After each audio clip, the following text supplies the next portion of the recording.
Assalamualaikum warahmatullahi wabarakatuh. Kami dari kelompok 1 beranggotakan Dwi Nurlaili Paramita dan juga saya Siti Maryatin. Di sini kami akan menjelaskan tentang beberapa teori. Yang pertama ada yang berkaitan dengan teori produksi. Yang pertama ada mekanisme sistem produksi, ada fungsi produksi, kemudian produksi optimal, kemudian yang terakhir adalah skala pengembalian atau return to scale.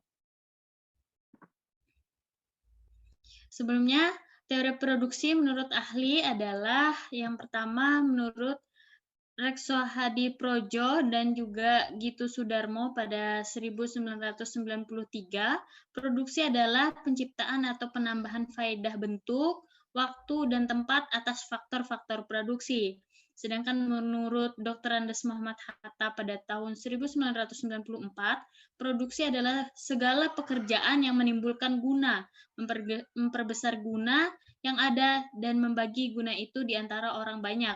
Dari kedua pendapat tersebut, maka bisa ditarik kesimpulan ya produksi adalah atau teori produksi adalah penciptaan atau penambahan faedah untuk meningkatkan nilai atau guna yang ada dari barang tersebut.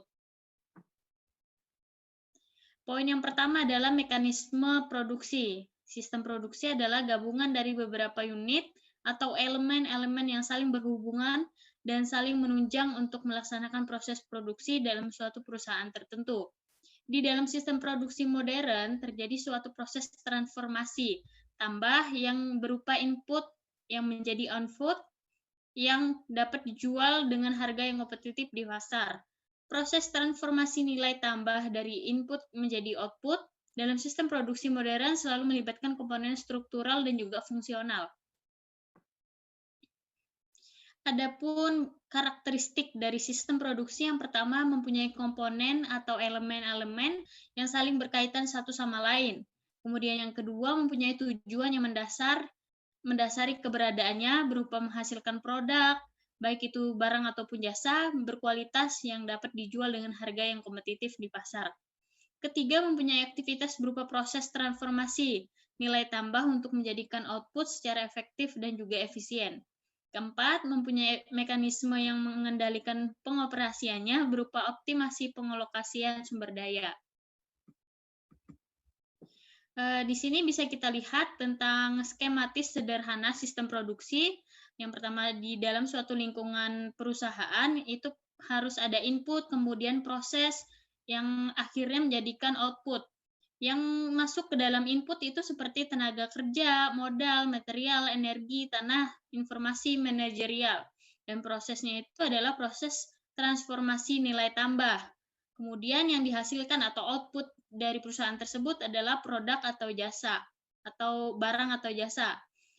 Dari input, proses, output ini harus adanya umpan balik untuk mengendalikan input, proses, dan teknologi. Di sini ada beberapa contoh tentang sistem produksi, jasa, dan manufaktur. Bisa dilihat yang pertama dari sistem bank, input yang ada di dalam bank ini yang seperti karyawan, fasilitas gedung, peralatan kantor, modal, energi, informasi, manajerial, dan lain-lain. Sedangkan output yang ada yang dihasilkan oleh bank yaitu adalah pelayanan finansial bagi nasabah, baik itu deposito, pinjaman, dan lain-lain. Kemudian yang kedua juga contohnya dari rumah sakit. Input yang mereka miliki itu ada dokter, perawat, karyawan, fasilitas gedung, dan lain sebagainya, sehingga menjadikan dari manajemen tersebut adanya output, yaitu pelayanan medis bagi pasien. Dan itu bisa kita lihat dari universitas, kemudian transformasi udara, kemudian manufaktur, dan lain sebagainya yang memiliki manajemen baik itu dari input, baik itu yang menghasilkan produk ataupun jasa.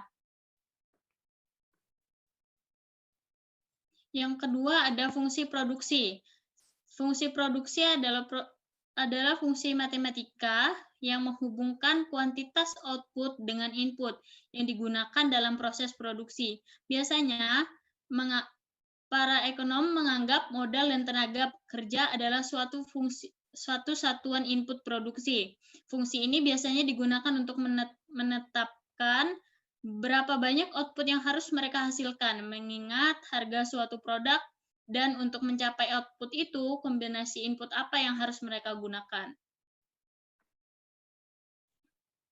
Fungsi produksi secara matematis dapat dituliskan seperti yang kita lihat, Y sama dengan F dalam kurung X sampai dengan N, atau Y, F, X1, X2, dan seterusnya. Di mana Y itu adalah output dan X adalah input. Pada fungsi produksi, terdapat hubungan fungsional yang saling mempengaruhi, yaitu berapa output yang harus diproduksi dan juga berapa input yang digunakan. Fungsi produksi satu input itu adalah atau hubungan input-output. Pada fungsi produksi satu input mengasumsikan bahwa proses produksi dijelaskan hanya satu jenis input variabel, sedangkan input lain dianggap tetap atau konstan dalam jangka pendek. Secara sederhana bisa ditulis secara matematis, yaitu Y sama dengan F dikali X. Namun, hampir tidak ada satupun komoditas yang dapat diproduksi dengan satu input.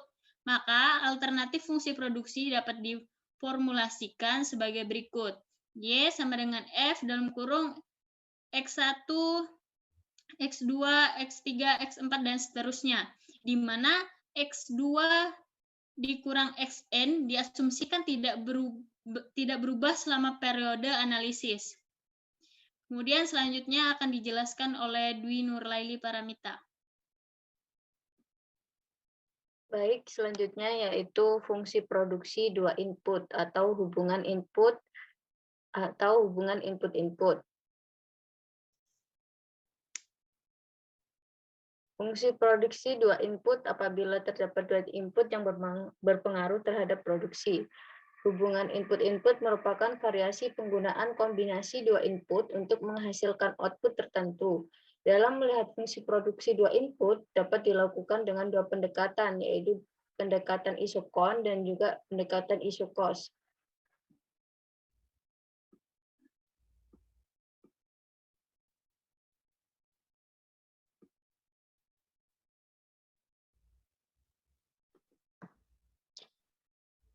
Kurva isokon. Kurva isokon adalah kombinasi dua input yang menghasilkan output tertentu. Ciri-ciri isokon yang pertama yaitu kemirikan isokon selalu negatif. Yang kedua, semakin ke kanan kedudukan isokon semakin tinggi outputnya. Isokon tidak berpotongan dengan isokon lainnya. Isokon cembung ke titik origin. Isokon yang lebih tinggi menunjukkan output yang lebih besar. Slope isokon dikenal dengan istilah MRTS atau Marginal Rate of Technical Substitution, yaitu tingkat di mana Q1 dapat digantikan oleh Q2 sementara outputnya yaitu konstan. Kurva isokos. Isokos adalah kurva yang menunjukkan berbagai kombinasi antara dua input yang berbeda yang dapat dibeli oleh produsen pada tingkat biaya yang sama. Sifat isokos cembung terhadap titik origin. Yang kedua, turun dari kiri atas ke kanan bawah. Tidak boleh saling berpotongan karena bisa membingungkan. Keseimbangan produsen. Keseimbangan produsen digambarkan dengan persinggungan antara isokon dan isokos. Seperti pada gambar di samping, yaitu ada garis singgung, isokos dan juga isokon. Isokon yaitu isokosnya itu terdapat pada kemiringannya. Titik persinggungan isokon dan isokos disebut LCC, least cost combination. Yang ketiga yaitu keseimbangan digunakan untuk melihat apakah input produksi secara real sudah optimal atau belum. Keseimbangan produsen dapat dilihat dari aspek teknis dan finansial. Aspek teknis yakni kedudukan kombinasi input terbaik yang digunakan untuk menghasilkan output maksimum atau kurva isokon. Aspek finansial yakni kedudukan kombinasi input yang dilakukan oleh perusahaan atau kurva isokos. Yang ketiga yaitu produksi optimal. Pengertian dari produksi optimal atau economy production quantity adalah sejumlah produksi tertentu yang dihasilkan dengan meminimumkan total biaya persediaan. Ada tujuan dari EPQ atau Economic Production Quantity, yaitu menentukan besarnya jumlah produksi yang optimal untuk meminimumkan jumlah biaya persediaan atau total cost. Dalam artian cukup untuk memenuhi kebutuhan dengan biaya yang serendah-rendahnya. Ada beberapa asumsi, yaitu yang pertama, barang yang diproduksi mempunyai tingkat produksi yang lebih besar dari tingkat permintaan. Selama produksi dilakukan, tingkat pemenuhan persediaan adalah sama dengan tingkat produksi dikurangi tingkat permintaan. Yang ketiga yaitu selama berproduksi, besarnya tingkat persediaan kurang dari Q atau EPQ karena penggunaan selama pemenuhan. Untuk pemenuhan volume produksi yang optimal, menurut Rianto tahun 2001, yaitu penentuan jumlah produksi optimal hanya memperhatikan biaya variabel saja. Biaya variabel dalam persediaan pada prinsipnya digolongkan sebagai berikut, yaitu yang pertama, biaya yang berubah sesuai dengan frekuensi jumlah persiapan proses produksi, yang disebut biaya persiapan produksi atau setup cost. Yang kedua yaitu biaya yang berubah sesuai dengan besarnya persediaan rata-rata, yang disebut biaya penyimpanan atau holding cost. Ketika biaya persiapan produksi merupakan biaya yang harus dikeluarkan sebuah produksi berlangsung, biaya ini timbul karena perusahaan produksi sendiri bahan baku yang akan digunakan. Biaya ini terdiri dari satu, biaya mesin menganggur, yang kedua yaitu biaya persiapan tenaga kerja langsung, yang ketiga yaitu biaya scheduling, yang keempat yaitu biaya ekspedisi dan sebagainya.